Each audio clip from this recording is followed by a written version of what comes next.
মৰমৰ শিক্ষাৰ্থীসকল, বহুদিন বিৰতিৰ অন্তত নতুন এটা পাঠৰ সৈতে তোমালোকৰ লগত আকৌ আলোচনা কৰিবলৈ আগবাঢ়িছোঁ।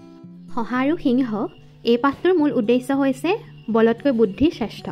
অৰ্থাৎ মানুহৰ যিকোনো বাধা বিঘিনি বা বিপদ আহিলে মনত যদি উত্তম বুদ্ধি থাকে, সেই বুদ্ধিৰ দ্বাৰা কিদৰে হাত সাৰিব পাৰি বিভিন্ন বিপদৰ পৰা, সেই কথাখিনি ইয়াত সুন্দৰকৈ ব্যাখ্যা কৰা হৈছে। শহা আৰু সিংহ পাঠটোত এখন অৰণ্যত মন্দমতি নামেৰে এটা সিংহ আছিল। সি প্ৰতিদিনে অৰণ্যৰ জীৱ জন্তুবোৰ বিনা কাৰণত বধ কৰিছিল।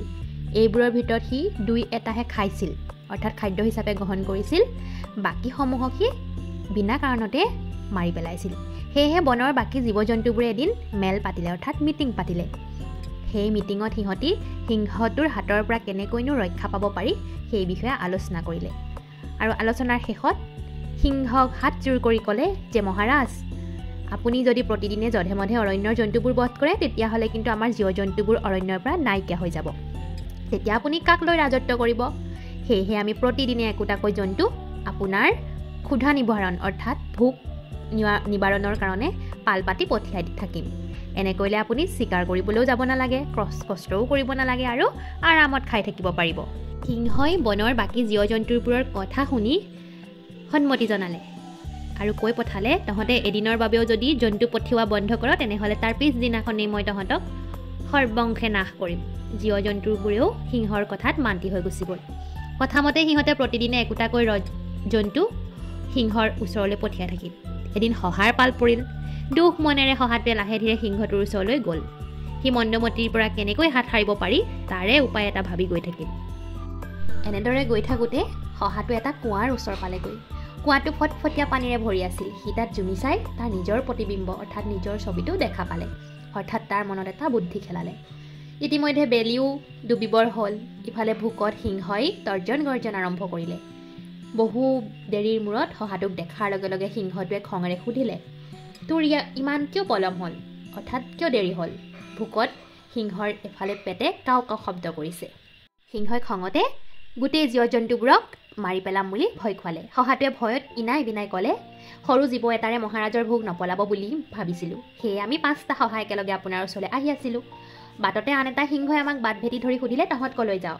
তেতিয়া আমি ভয়ে ভয়ে কৈছিলোঁ, মহাৰাজৰ ভোজনাৰ্থে আমাৰ পাল পৰিছে, গতিকে আমি তেওঁৰ ওচৰলৈ গৈ আছোঁ। তেতিয়া সেই সিংহটোৱে তৰ্জন গৰ্জন কৰি কৈছিল, এই বনৰ ময়েই ৰজা, তহঁতৰ অন্য ৰজা আকৌ ক'ৰ পৰা ওলাল? এতিয়াই তাক মোৰ ওচৰলৈ মাতি আন, মই তাৰ লগত যুঁজি চাম। যদি সি মোতকৈ বলি হয়, তেন্তে সিয়েই তহঁতৰ ৰজা হ'ব। তেতিয়া আমি আমাৰ ৰজাক মাতি আনোগৈ বুলি কোৱাত সিংহটোৱে খঙৰে ক'লে, সেই কথা হ'ব নোৱাৰে। তহঁতে চল কৰি মোৰ পৰা সাৰি যাব নোৱাৰ। তহঁতৰ 5টাৰ 4টা মোৰ ওচৰত বন্ধকত থাক। এটাই গৈ তহঁতৰ ৰজাৰ ওচৰত হাজিৰ হৈ ৰজাক মাতি আনগৈ। গতিকে মহাৰাজ, এতিয়া আপুনি ইয়াৰ এটা বিহিত ব্যৱস্থা লওক। শহাৰ কথা শুনি লগে লগে মন্দমতীয়ে কেশৰ ফুলাই গলগলীয়া মাতেৰে ক'লে, কি তাৰ ইমান সাহ? এতিয়াই মোক তাৰ ওচৰলৈ লৈ বল। আজি মই মোৰ হাতৰ পৰা সি কোনোমতেই নিস্তাৰ নাপায়। শহাটোৱে মন্দমতীক কুঁৱাটোৰ ওচৰলৈ লৈ গ'ল। কুঁৱাটোৰ কাষ পাই শহাটোৱে ক'লে, মহাৰাজ, আপোনাক দেখি সি এই কুঁৱাটোতে লুকাইছে। শহাৰ কথা শেষ নহওঁতেই মন্দমতীয়ে খঙত একো নাভাবি কুঁৱাটোত জুমি চালে। কুঁৱাৰ পানীত সি নিজৰ ছাঁটোকে সেই সিংহটো বুলি ভাবি গৰজি উঠিল।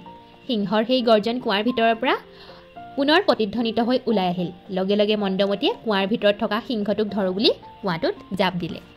আৰু তাৰ পৰৱৰ্তী সময়ত কি হ'ল সেই কথা তোমালোকে নিশ্চয় বুজি পাইছা। কুঁৱাটোত সিংহটো ডুবি মৃত্যুমুখত পৰিলে।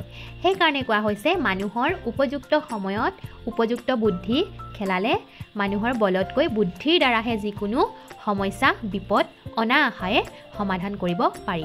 আৰু আমি শহা আৰু সিংহ সাধুটোৰ পৰা এই কথাই শিকিলোঁ যে শহা একেবাৰে সৰু জীৱ হ'লেও সিংহৰ দৰে এটা প্ৰকাণ্ড জীৱক অতি বুদ্ধি খটুৱাই তেওঁলোকৰ জীৱ জন্তুৰ মাজত হোৱা বিপদসমূহৰ পৰা নিজকে মুক্ত কৰিব পাৰিছিলে।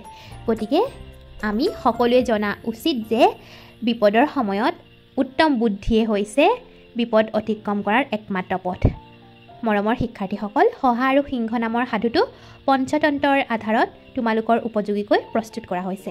আশা কৰোঁ সকলোৱে সাধুটো পঢ়ি আনন্দিত হ'বা আৰু ইয়াৰ পৰা যি নীতি শিক্ষা পালা, সেই নীতি শিক্ষাটো তোমালোকে তোমালোকৰ দৈনন্দিন জীৱনত প্ৰয়োগ কৰি চাবাচোন, নিশ্চয় তোমালোক উপকৃত হ'বা।